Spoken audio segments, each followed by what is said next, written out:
Are you looking for ideas for hobbies and activities to take up during retirement? Maybe there was something you did decades ago that you'd like to get back into. Well, this is the show for you. Welcome to Over 50 So What? I'm Carol, the positive aging warrior. Today we visit Caulfield South Neighbourhood House to find out some of the activities they have on offer, especially the Chatty Café, which is a great introduction for anyone new. Most of us know someone who's had a heart attack, and today we learn how easy it is to use a defib machine. You'll find them at beaches, community halls and other venues. There might even be one in the street where you live. To keep your energy and vitality going, please join us in the fun 5-minute fitness after the break.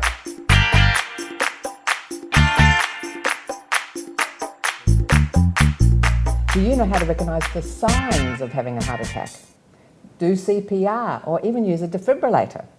How is your first aid knowledge? Well, today we're speaking with Dee from Lynex First Aid. Dee, welcome back to the show. Last time we had a chat about heart attacks. Yes. Now, one thing about heart attacks is defibs. A lot of people, and they're called AEDs. Can you explain to people what a defib is? Okay. So when a person has a heart attack, the most important part is that the computer that runs everything. So if the heart's not in full function and it's not pumping the blood around and oxygen to the brain, then things will shut down. So these AEDs are a wonderful thing to have. Obviously I've got it in the case, but the thing that I like, you've got pads in there that you put on the right hand side, and then I always say, like a seat belt, you put it on the rib cage, so right to left, and there's your heart underneath here. So what it picks up, if the heart's not beating properly, it'll tell you stand clear, and it'll fire a shock to see if we can get that normal rhythm happening. A lot more lives are being saved, and they're situated in libraries. I was in at Safeway the other day, and they've got one sitting up. Men's shed, centres, everywhere now. Even hotels and pubs and things have which them. is fabulous, because if you are on your own and you have a defib, put them in the lateral position and run and grab the defib. Don't start, because that heart's not going to keep vibrating. If you don't have that on quickly, then you'll get a flat line. If you've got a group of people around, obviously you do the compressions and someone would go and get the defib. I recommend you have a shaver and scissors so you can get the clothes off quickly. And if it's a really hairy chest, we need to shave to be able to put the pads in place. If it's fine here, it's fine. Needle necklaces have to come off, jewellery, and obviously a bra, so you have to expose the chest to be able to put the pads on. They're absolutely brilliant. This one turns on as soon as you open the lid. Stay calm. Follow these voice instructions. Make sure 000 is called now. Begin by exposing patient's bare chest and torso. Remove or cut clothing if needed. When patient's chest and torso are exposed, remove square foil package from lid of AED. Tear open foil package across dotted line and remove pads. Next, separate one of the white pads completely from blue plastic liner. Begin peeling from the tabbed corner. Firmly place the pad without the liner on the patient exactly as illustrated. Next, peel the blue plastic liner off of the second white pad. Firmly place the second pad on the opposite location exactly as illustrated. Do not touch patient. Analyzing heart rhythm. Please wait. If a shock is advised, the voice will say, Preparing shock. Move away from the patient. Shock will be delivered in 3, 2, 1. Shock delivered. Once a shock is given, the voice will say, It is now safe to touch the patient. then the voice tells you to start CPR and gives instructions. These are clever machines. Absolutely brilliant. They are so good. And you do 30 compressions, it counts, and then 2 breaths. And if you couldn't breathe for them, if there was blood or vomit around, well then you just do the compression. So where it tells you to do 2 breaths, you would just continue going with the compressions. So what does AED stand for? Automatic external defibrillator. I think defib sounds easier. Yeah, it's much Automatic easier. external defib. So someone's having, and if the ambulance is going, if you're in a regional area, or it's going to take an hour or something, then someone might have one up the road. Yeah, and I'm on a call centre for my beautiful neighbour that's 2 doors down, and I'm the first to call if anything goes wrong with her, and I've got a code outside, which is really important, with the keys for me to get in, and if I need to, I can take that with me just in case. Now, some people watching, they may have a Pacemaker. family history of heart attacks or their partner, so it's obviously vital that they learn these skills. Oh, definitely. And basic CPR and first aid. So where do people go to find some really good, solid professional training? One of the things I've learned with all the time, how long I've been teaching, is to go to a reputable training centre. Make sure that they've got proper skills and not just racing through with paperwork and thank you very much and gone. St John's, Red Cross, reputable people. Now, what's the oldest person that you've had in one of your courses that's come to learn the skills? And I'd say she was close to 80. So basically, it doesn't matter if you're 80 or 90, you can still learn basic skills. Yeah. And as you've mentioned before, for people that can't get down on the ground anymore or that they have difficulty, there's other things they can do. Yeah, other things they can do is, they can get someone else that's healthy and able to do the compressions. They've only got to show them where to put the hands and push. At the end of the day, this person's not in a very good way. So if they went a little bit deeper, well, it's not going to matter. They just have to try and get the skills to get that heart beating again. Can you talk us through Doctor's ABCD? One of the most important parts that I teach is danger, respond, send for help, airway breathing. So if you came across a car accident, that you don't race up to it straight away, that it's really important you check and make sure that it's safe for you to do so, that there's no power lines, that there's no gas or fuel leaking. Power pole's another thing. If they've gone into the power pole and hit it, obviously there's structural damage. Cars, one of the major things. There was an accident, I think it was in Greece, pretty nasty accident. There were people working on the car. No one thought to save the safety issue of the corner. And a tour bus came around and ended up killing a lot of the ones that were there helping. I can't push that enough, that if you've got someone on the road and you're working on them, that you make sure if there's a bend, that you've got someone or somehow to be able to slow the cars down so that you're not injured yourself. So yeah. So that's D for danger. D for danger, R for respond, send for help, airway breathing compression. DFib. I always say DFib. Well, thank you very much for all your information today. I'm sure you've helped a lot of people, give them a bit of peace of mind, and obviously you've really got it across how important it is just to have some basic training. Have basic training, because yeah. it is so easy for things to happen. Yeah, the longer you live, the more you're going to see things. Yeah, and the panic is the problem. People panic and their things could be done a lot quicker to help that person. Thanks so much. Okay, Steve. thanks, Carol.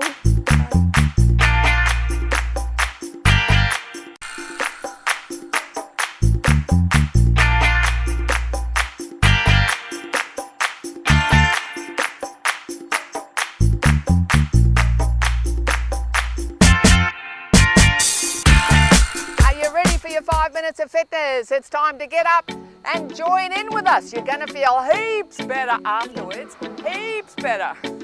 This one is a great one for your brain fitness, and we all want nice healthy brains, healthy active brains. So we go, 1, 2, 3, clap, clap, 1, 2, 3, what is it? 1, 2, 3, clap, clap, and 1, 2, 3, clap, clap, and 1, 2, 3. clap, clap, 1, 2, 3, clap. And we're going to combine this with a few different leg movements. And you probably find yourself getting all tied up in knots, but it doesn't matter. Walking, 1, 2, 3, clap, clap, 1, 2, 3, clap, clap, and 1, 2, 3, clap, clap, and 1, 2, 3, clap, clap, that's it! Yes! Clap, clap, now you can walk forward, 1, 2, 3, clap, clap, and back, 2, 3, clap, clap, and 1, 2, 3, clap, clap, and forward. And walk. And back. 1, 2, 3. 1, 2, 3. And forward. Clap, clap, and 1, 2, 3. Clap, clap, and back. 2, 3. Clap, clap, and 1, 2, 3. Clap, clap, and hold it there. We go. Step touch. Just get the legs going. You can create your own rhythms too. You'll probably find you're doing that already. It will get easier. Mind it, it'll get easier. Ready to add it in? 1, 2, 3. Clap, clap. 1, 2, 3. Clap, clap. 1, 2, 3. Clap, clap. Just keep telling yourself, this is so good for my body and my brain. Even harder to do it and talk at the same time, let me tell you.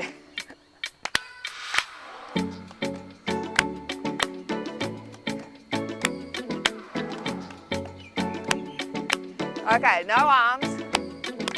So, tap, we're going to turn slide to the side. So we go, forward, tap, back, tap, forward, tap, back, tap. Now we're going to hit the thigh in the front. 1, 2, 3. 1, 2, 3. 1, 2, 3. Sit, 1, 2, 3. Woohoo!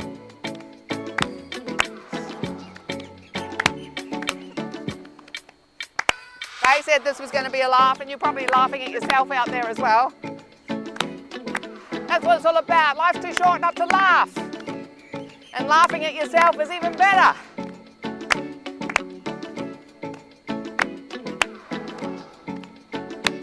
Okay, hold it there and walk.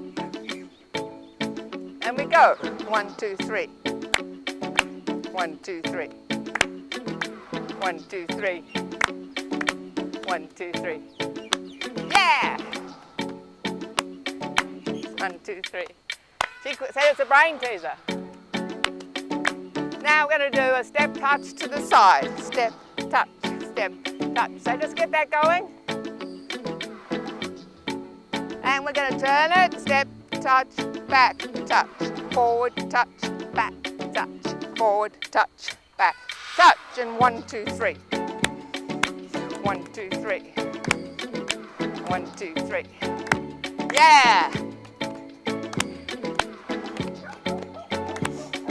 That's it. Even the dogs love it. He's so excited to see us moving our bodies.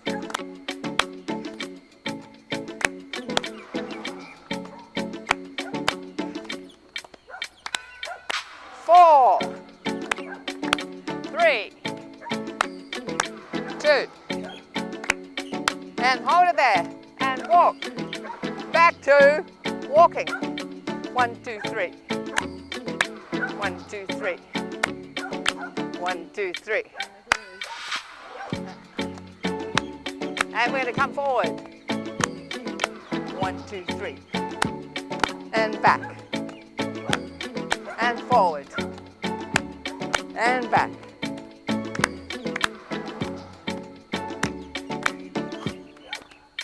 Yeah!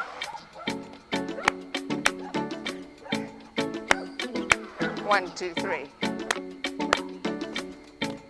Yes! 1, 2, 3. Even I have to concentrate on this one. Hold it there. Step touch. See? We did it. We did it. You did it. Well done. 5 minutes every day.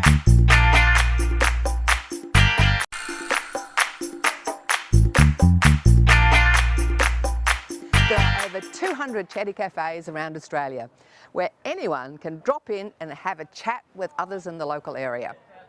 Chatty Café also provides a great opportunity for community houses, cafes and restaurants to support their local community and provide a hub for people to pop in for a friendly chat. Hi Tracy, great to meet you today in this fingers crossed weather. We did our sunshine dance. Tell us, this community house, what do you do here? I manage the community house. The community house has separated into 3 areas. We have a childcare centre and we have a community garden, which we're in at the moment, and we have our adult programs. And how did you hear about the Chatty Café? The Chatty Café was actually one of our administrative office ladies. She had a coffee at another Chatty Café in Hampton.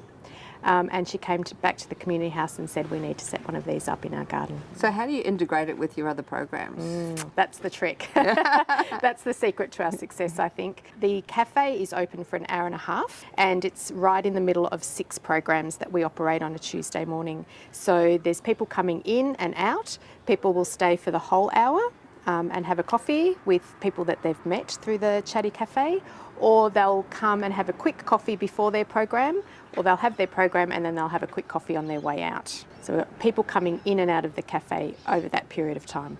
Ken, I've heard you're a very enthusiastic person for Chatty Café. I help set it all up and try to make sure that everything's in the right order so people can come and sit down and enjoy. I come here because I live on my own, and when I was forced into voluntary retirement, I didn't want to stay home in one room all the time, and I come here and they've treated me like a son here. A son? Are you saying they're 120 years old?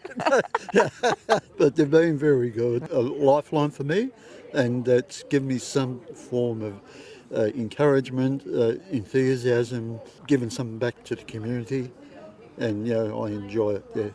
Yeah. So how did you hear about the Chatty Café? I had a tablet and I didn't know how to work it, so I went to a library. So they gave me a pamphlet of community centres that have one-on-one and group sessions. So you came to the community centre, then they started up the Chatty Café and you got into that? That's right. We've met a lot of people and we've heard stories on various forms of life, a lot of different topics. So what do you reckon are the benefits for a single person and maybe a couple who are feeling a bit lonely and isolated about why they should check out a Chatty Café? Well, it would get them out of their home. It'd be like a day, I would think, like a day's outing for them. And, you can meet people, you can have a coffee, and, there's cake and whatever. And you hear other people's point of view and, a lot of things that I laugh at. For any blokes watching today who maybe have lost a partner, what would you say to them about coming along? I would say give us a go. You can do a one-on-one computer if you don't know how to use your computer. There's a $100 thing given to the government at the moment. Government, you bring your power bill in and they set it up for you. So there's things that people can benefit from. But when it comes to the Chatty Café on its own, what are the benefits for a single person coming along to that? They will make a friend, and so plus you're sort of getting out of your environment. So going back to your story, can you just tell us what have you got most out of the Chatty Café? Well, I've got fun and friendship, and all the people that come in here, I've never been able to fault any of them at all. And the staff here are really excellent people. And if you need any help, they'll give it to you. Chatty Café, people can come in off the street and, they can be made welcome. At the moment, there's a blokes boxing troop exercise going on. So they'll all come out, and there are some new members there that have joined the boxing crew, and now they're going to come out and join the Chatty Café. It's been a really good thing for me, yeah. It's a big program and we have quite a lot of people coming through. It's all run by volunteers. It's quite a laboursome program and it has a lot of areas of organisation around it. With the number of volunteers, you blew me away with how many volunteers. So on a day like today, for the 6 programs and the Chatty Café included, how many volunteers have you got helping out? So we'd probably have about 12 to 15 today. So we've got a couple of walking groups going off. We've got a computer tutor in there. We've got English tutors in there. We've got exercise classes, and we've got our community garden volunteers. We have about 6 volunteers that support the Chatty Café. And how many people are coming through for the 6 programs, and then how many will actually stay on for the cafe? On a lovely sort of sunshiny day, we can have 40 people coming through. On a day like today, when people are sort of sitting at home wondering whether they should come out, we probably would hit maybe 30. And do people come in just for the cafe? A really good question. We use the Chatty Café program as a connection program. So if somebody comes into the community house and says, I'd like to join the community house, I need to do some social things, but not quite sure, the girls in the office will immediately bring them to this program. So it's our first point of introduction for people who want to connect to the community house. So they'll come in, they'll have a cup of coffee. We have a connector volunteer. Now, connector is about somebody sitting with you, talking to you, finding out what you like to do, and then they'll sit and have coffee. We'll match them with a like-minded person around the table, or one of the admin staff of the community house will sit with them, and then we'll connect them with another program of the house. So we're finding out about them and what they'd like, and so that they feel comfortable and they feel like they can come in and start joining in on the other things that we offer around here. So tell us how the Chatty Café works in with the garden. It's a beautiful environment in which to have it. Our garden members who come in here on a Tuesday are attracted to it, and the programs that are running in the house on a Tuesday, they finish. This is the men's exercise group, and then they'll come into here and they will spend their money on coffee here. And what about the garden? Is this a community garden that people are involved with looking after the garden at the same time? Yeah, it is. It's a communal garden, so we share everything. We share the work, we share the harvest. It's a free open space. It's a community space for our community. If someone else is interested in volunteering, what would you say about coming and volunteering at a place like this? This garden won Community Group of the Year award some years ago, and I was asked to make an acceptance speech, and I said, you know, in my life I've worked in private enterprise, I've worked in the public sector, I've owned my business, and I've worked here as a volunteer, and this is the best job I have ever had. And volunteering is the most rewarding thing I've ever done, and I've had some great jobs. What would you say to any bloke sitting at home about why they should come along and at least have a chat at the cafe? It is difficult for guys to come to do this, but if you come here, you'll meet a whole stack of blokes just like you who were reluctant to come. And when we started, we had no blokes here, and if you stay here another hour, it will be dominated with blokes. So what do you get out of the Chatty Café? Just community. I mean, I love just coming and watching and chatting. And if someone's feeling really nervous about sitting at home, maybe they've lost their partner, they're on their own, they're feeling a bit lonely, what words of encouragement would you have? We have several people here who've been in exactly that situation. They've had a major trauma, lost a loved one, and withdrew into themselves. We're encouraged to come to a place like this. One chap has said to me, this place saved my life. And, you know, until you try it, you don't realise how it is. And this is a welcoming space. You come here, people embrace you, no expectations. Have a coffee, sit down, talk, wander around, do what you like. It's an open space, it's your space, it's a community space. Check out a Chatty Café near you. And for lots of retirement activity ideas, go over to our YouTube channel and you'll find 2 playlists, one for general activities and the other playlist for more active hobbies. For peace of mind, please find a first aid CPR course near you. You could save a life. Connect with us on YouTube, Facebook, Insta and the website. There you'll find guest info and replays. Get out there, get moving and get energised. Over 50, so what? I'm Carol O'Halloran. See you next time.